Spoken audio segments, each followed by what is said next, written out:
Dear learners, welcome back to my YouTube channel. Last video में हमने पढ़ा था टाइगर रिज़र्व के बारे में। आज की वीडियो में हम पढ़ेंगे बायोस्फीयर रिज़र्व के बारे में और कुछ प्रीवियस ईयर क्वेश्चंस की भी बात करेंगे जो टाइगर रिज़र्व और बायोस्फीयर रिज़र्व दोनों से संबंधित होंगे। तो वीडियो में एंड तक बने रहिएगा। ऑलराइट, और जो भी इस चैनल को पहली बार देख रहा है, इस वीडियो को पहली बार देख रहा है, वो चैनल को सब्सक्राइब करे, लाइक करे एंड शेयर करे।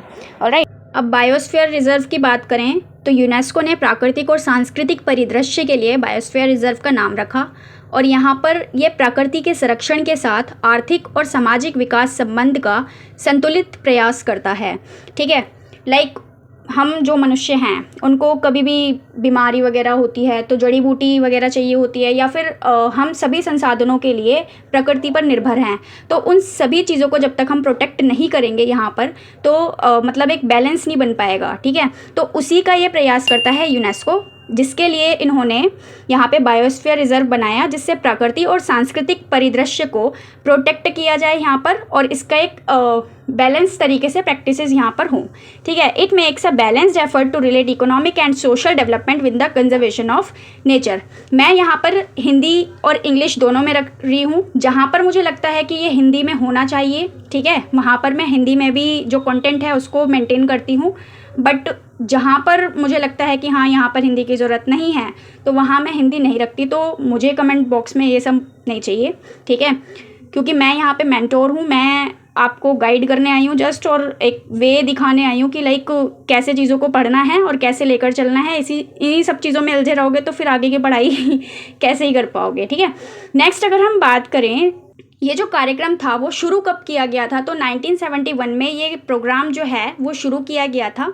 ठीक है, biosphere reserve are designated under UNESCO man and biosphere programme. अब यहाँ पे यूनेस्को ने मैप प्रोग्राम लॉन्च किया था 1971 में, जिसका एम क्या था, इस्टेब्लिश करना a scientific basis for improving the relationship between people and their environment.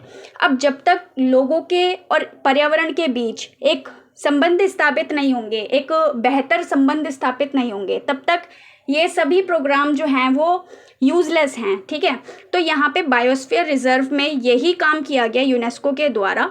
ठीक, लोगों को उनके पर्यावरण के बीच संबंधों में सुधार के लिए वैज्ञानिक आधार स्थापित करना यहाँ पे इनका उद्देश्य है। ठीक, जब तक हम साइंटिफिक इम्प्रूवमेंट नहीं लेकर आएंगे बिटवीन पीपल एंड एनवायरनमेंट, तब तक ये सब प्रोग्राम जो हैं वो पॉसिबल ही नहीं है।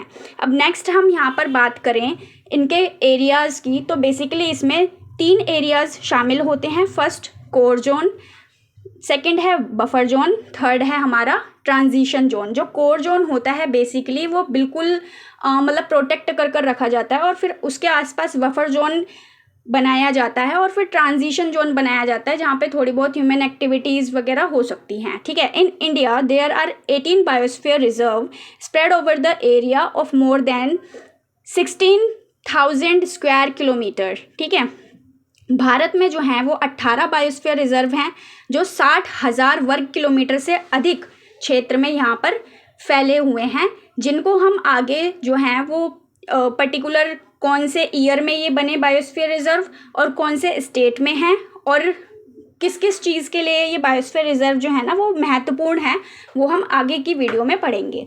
ठीक है गाइज, आपको जो वीडियो है वो रिलेटेबल लगती है, ठीक है, पसंद आती है, आपके एग्ज़ाम के ओरिएंटेड है, ठीक है, तो आप इस चैनल को सब्सक्राइब करें, लाइक करें एंड शेयर करें, जिससे और आगे की फर्दर वीडियोस आपको टाइम टू टाइम मिलती रहे। मैं यहाँ पर स्टैटिक जीके की पूरी सीरीज़ लेकर आऊँगी, ठीक है, जो मैंने वीडियो के स्टार्टिंग में ही बोला था। तो फर्दर वीडियोस के लिए चैनल को सब्सक्राइब कर लें। अब नेक्स्ट हम पढ़ें, फर्स्ट बायोस्फीयर रिजर्व हमारा कब बना था, 1986 में। जो नीलगिरी बायोस्फीयर रिजर्व है ये बेसिकली 3 पार्ट्स में आता है, Kerala, Karnataka and Tamil Nadu. Largest biosphere reserve यहाँ पे हमारा कच्छ बायोस्फीयर रिजर्व है, और स्मॉलेस्ट बायोस्फीयर रिजर्व की बात करें तो यहाँ पे डिब्रू साइखोवा बायोस्फीयर रिजर्व है जो कि असम में सिचुएटेड है। अब फर्स्ट मरीन बायोस्फीयर रिजर्व की बात करें तो मन्नार बायोस्फीयर रिजर्व जो कि तमिलनाडु स्टेट में सिचुएटेड है, और यहाँ पे डुगोंग काओ और सी काओ यहाँ पे हमें मिलती हैं, इसके लिए हमको ये याद रखना है। ठीक है, और ये जो फैक्ट हैं ये इम्पॉर्टेंट हैं, तो 1 बाय 1 आप लर्न कर लेना। अब नेक्स्ट हम स्टेट वाइज और पर्टिकुलर ईयर वाइज नील जो बायोस्फीयर रिजर्व है उनकी बात करें तो यहाँ पे फर्स्ट हमारा नीलगिरी बायोस्फीयर रिजर्व है जो कि ईयर 1986 में बना था और तमिलनाडु, केरल, कर्नाटक में इनके पार्ट्स आते हैं। ऑब्वियसली समझ जाना है कि कौन कौन से जो एरियाज़ हैं वो यहाँ पर आएंगे। पर्टिकुलर हमें वो जो सेंटर पार्ट होते हैं ना, केरल, कर्नाटक और तमिलनाडु का जो सेंटर पार्ट है उससे हमें याद रखना है, ठीक है। सेकंड हमारा नंदा देवी बायोस्फीयर रिजर्व। देखिए सबके आपको ईयर याद करने की ज़रूरत नहीं है, बस नीलगिरी बायोस्फीयर रिजर्व का आप ईयर याद रखेंगे, ठीक है। एग्जाम के पर्पज से ये बहुत इंपॉर्टेंट है। Nanda Devi biosphere reserve national park जो कि उत्तराखंड में सिचुएटेड है। बे ऑफ मन्नार बायोस्फीयर रिजर्व जो कि मैंने पहले बताया तमिलनाडु में सिचुएटेड है।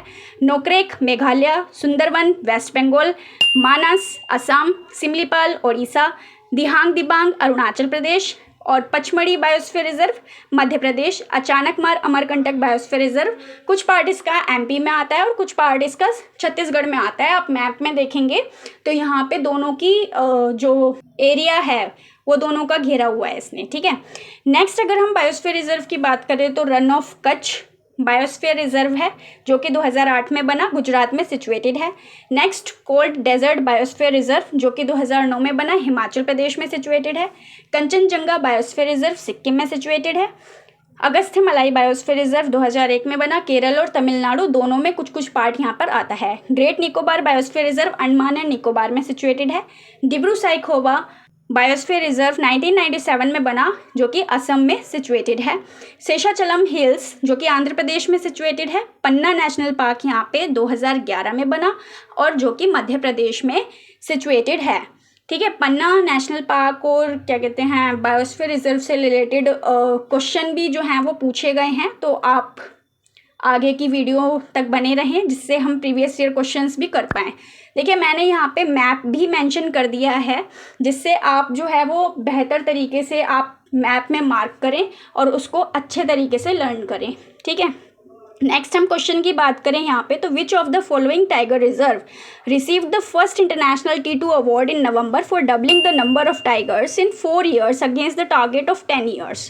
तो यहाँ पे ऑप्शन है हमारे पीलीभीत, जिम कॉर्बेट एंड मानस और बुक्सा। तो हमारा राइट आंसर हो जाएगा पीलीभीत टाइगर रिजर्व। देखो इन क्वेश्चंस को भी मैं तो कहती हूँ कि पेन पेपर लेकर नोट्स में अपने लिख लो, ठीक है। Which of the following tiger reserve is located in Uttar Pradesh? Sariska, Amangarh, Jim Corbett, Panna. तो राइट आंसर इसका अमनगढ़ हो जाएगा। नेक्स्ट क्वेश्चन है which tiger reserve of MP has been declared a biosphere reserve by UNESCO? तो कान्हा, पेंच, सतपुड़ा और पन्ना। पन्ना देखो हमने अभी बायोस्फीयर रिजर्व में पढ़कर आए हैं तो हमें अच्छे से पता होना चाहिए कि इसका right answer Panna tiger reserve है। Kali tiger reserve is located in which of the following state? तो काली, अंशी, दंदेली ये सब हमने कहाँ पढ़ा था? कर्नाटक में पढ़ा था, तो राइट ऑप्शन इसका कर्नाटक हो जाएगा, ठीक है। देखो SSC CHSL 2021 में पूछा गया है ये। नेक्स्ट क्वेश्चन है which of the following tiger reserve in India its first hot air balloon safari has been launch in December 2020? तो इसका right answer Bandhavgarh tiger reserve हो जाएगा जो कि हमने टाइगर रिजर्व वाली वीडियो में पढ़ा था, ठीक है, अगर आपको याद आ रहा हो तो। अब नेक्स्ट क्वेश्चन है Palamu tiger reserve is located in which of the following state? Bihar, Jharkhand, Gujarat, Assam इसके ऑप्शन हो जाएंगे और राइट आंसर इसका झारखंड है। पलामू बेतला टाइगर रिजर्व हमने कहाँ पढ़ा था? झारखंड में पढ़ा था। SSC JEE ME में पूछा गया ये, ठीक है। अब देखो कुछ बच्चों के मन में ये सवाल आता होगा कि इतने सारे चीज़ें जो हैं वो याद कैसे करें। तो वाइट ब्लैंक पेपर आपकी सच्चाई है, पहले याद करो और फिर कॉपी बंद करने के बाद उस पर लिखो कि कितना आपको याद आ पा रहा है, कितना नहीं आ पा रहा, ठीक है। आपकी सच्चाई आपको पता चल जाएगी और उसके बाद दोबारा से लर्न करो, फिर दोबारा से वाइट पेपर लेकर उस पर लिखो, यही आपकी सच्चाई है, ठीक है। और भाई जिन भी बच्चों को टेक्स्ट बुक का पास प्रो लेना है मेरा कोड लगाकर ले सकते हो, अभी सेल चल रही है, लाइव है। तो RVLCF6 लगाओ और फटाफट से टेक्स्ट बुक का पास परचेज करो जिससे कि प्रीवियस ईयर क्वेश्चंस लगा सको। तो मिलते हैं नेक्स्ट वीडियो में, तब तक के लिए गुड बाय।